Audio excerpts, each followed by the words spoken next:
Hej. Hej, Hvad hedder du? jeg hedder Jart HS. Jeg er HS. Ja. HS hvad? Hasib Swan.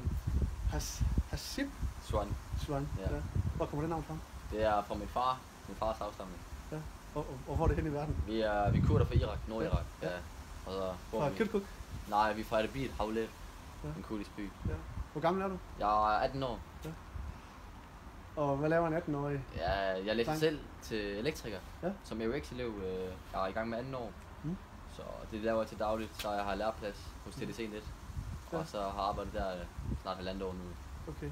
Så Så du er en af dem, der Mette Frederiksen kalder for indvandrerdrengene. ja, det er åbenbart lidt chokerende, men ja. Ja. Ja.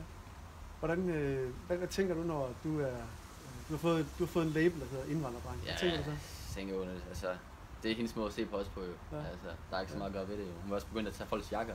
Læste jeg. Jakker? Jeg ved det ikke. Altså, jeg læste lidt med på en anden artikel, hvor at de straffer med at tage deres værdi, ejendel, hvis der de har gæld eller et eller andet. Ja. Men det er ikke fordi, jeg selv har noget, men jeg synes, det er lidt aggressiv måde at gøre det på tingene på. Gør det noget godt, at man... Altså, jeg tænker bare, altså, det er ikke sket før nogensinde. Nogle steder, tænker jeg. Men altså, jeg vil bare synes, det er forkert at gøre sådan. Det var jo ikke hjælp, om man så var dansker, etnisk dansk, eller etnisk, eller anden etnisk baggrund dansker. Så jeg kan ikke se nogen grund til det. Har du hørt det seneste, jeg tror det var i går, at det blev offentliggjort, at hun og hendes ministerhold på området, de ville til at straffe unge, utryghedsskabende indvandrerdrenge, som opholdt sig på S-toget eller sådan noget. Jeg har læst godt noget om det. Ja. Altså, det skulle koste 10.000 kroner. Politiet skulle kunne udstede en bøde på 10.000 kroner, hvis man virkede utryghedsskabende. altså jeg kunne sagtens sidde ved siden af dig. Du kan føle dig troet ved at sidde stille, og så jeg får en bøde. Det giver jo ingen mening. Altså, hvornår er man utryghedsskabende? Hvornår er man det? Når man sidder og hører musik, eller når man sidder og snakker højt? Jeg tror, at det er meget tydeligt, når man er utryghedsskabende. Ikke? Altså, hvis man taler højt, eller virker truende, eller der er mange sammen. Men 10.000 kroner, det er mange penge. Det er mange penge for en ung, ja. Hvis en både er studerende for SU. Og du har også hørt, at hvis man så anden gang laver det samme nummer, så skal man 30 dage i spillet. Ja, det har jeg ikke hørt. Jeg synes selv, det er ret vildt. 10.000 kroner for at være utryghedsskabende, og 30 dage i spillet, hvis man er det 2 gange. Jeg synes, det er skørt. Ja. Altså, det er hendes måde at tilgå tingene på, og jeg synes, at det er skørt, hvordan det er kommet videre. Hvad tror du, voldelige fodboldfans de får i straf første gang, de er utryghedsskabende, og hvad tror du, de får i straf anden gang? Altså, som straf tror jeg bare, de får en mundtlig påtale. Det tror jeg. Men altså, måske kan det være en bøde, og anden gang en lidt større bøde. Ja. Men jeg har ikke hørt noget sådan 10.000 kroners bøde, eller i spil. Jeg har ikke hørt sådan noget. Jeg ved det faktisk ikke engang selv.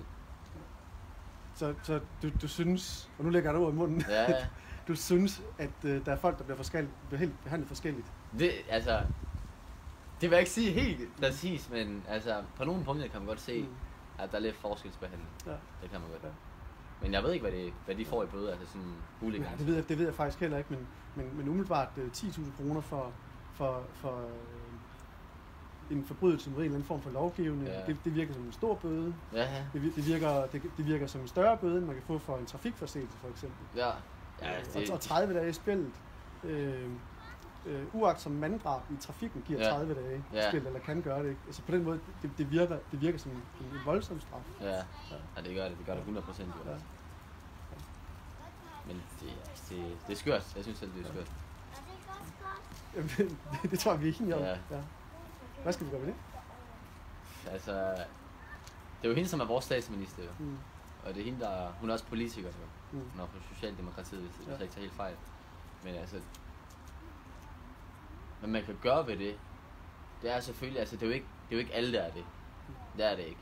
Men dem, som er det, og dem, som så begår de her ting, jo.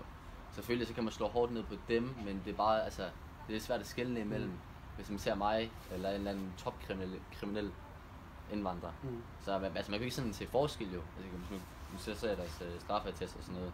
Men altså, som en fuld dansk etnisk, så kan man jo ikke sådan, så ved man ikke, hvem der er hvem. Nej. Og man kan sagtens meget nemmere føle sig utryg.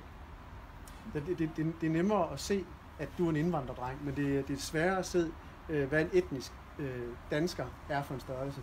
Hvis der kommer en gruppe, lad os sige, gymnasiestuderende, kommer der en gruppe unge mennesker, som er ude at fulde sig, og kommer der en fodboldfans, der er ude at gøre noget tredje.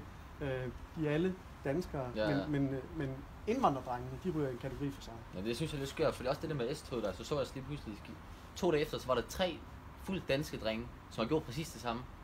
Og det var sådan, det var ikke bragt stort op, og det var bare helt stille. Ja. Så synes jeg, hvorfor skal man så råbe højt på Facebook og begynde at skrive alt muligt, lave fake profiler, og være ligesom ekstremist og skrive sådan om indvandrerdrenge, hvis man ikke vil gøre det imod dem fra sit eget land. Synes jeg, altså, det er sindssygt. Ja. Det kunne jo også godt være, at det havde noget med et kommende folketingsvalg at gøre. At Mette Frederiksen, hun er ved at profilere sig selv op til et valg. At nu er der ikke rigtig nogen ud over hende selv, der ved, hvornår der skal komme et valg. Det er hende, der udskriver valget. Ja. Men det kunne jo være, at det er vigtigt at få nogle point i bogen inden et valg. Ja, altså, jeg har ikke sådan helt styr på alt det her folketing og politik og alt det der. Men altså selvfølgelig, hvis der snart kommer et valg, og så selvfølgelig vil man gerne lige få lidt ansigt, lige vise sig, og så tænker man, okay, hun gør faktisk noget lige nu, så kommer der måske et valg om 1 år, hun har gjort noget, der stemmer på hende igen, og så kan hun lave, hvad hun har lyst til. Er du dansk statsborger? Jeg er dansk statsborger, jeg er født i Danmark. Ja. Men det betyder ikke nødvendigvis, at du er dansk statsborger? Nej. Har du været til en indfødsretsprøve? Nej. Ja. Men du har fået dansk statsborgerskab. Er dine forældre danske statsborgere? Ja. Okay. Jamen altså, så giver det sig selv børn og danske statsborgere og bliver danske statsborgere. Ja. Så det er sådan, det er. Skal du så stemme ved det næste folketingsvalg? Altså forhåbentlig ja. Altså, men jeg måske lige læse lidt om, hvad man kan stemme om, sådan, for jeg har aldrig sådan indgået mig helt i politik og stemme. Altså, når man skal det er nok stemme. en god idé. Ja, det tænker jeg nu. Ja. Altså, nu har jeg lige hørt det her. Selvfølgelig. Jeg har altid troet, at Socialdemokratiet var et godt parti. Og sådan, altså, det er altid, hvad jeg er sådan, der troede sådan... Jamen, de har mange gode ting. Ja. Alle har gode ting. Jeg har altid troet, at Dansk Folkeparti det er bare no-go, og Socialdemokratiet det er bare yes. Men... Dansk Folkeparti har jo en stærk profil på seniorområdet, og de vil gerne passe på de gamle. Ja, det kan man sige, det er jo kvalitet. Ja. Og der kan man sige, at det er jo også det er med værdier og sådan noget. Ja.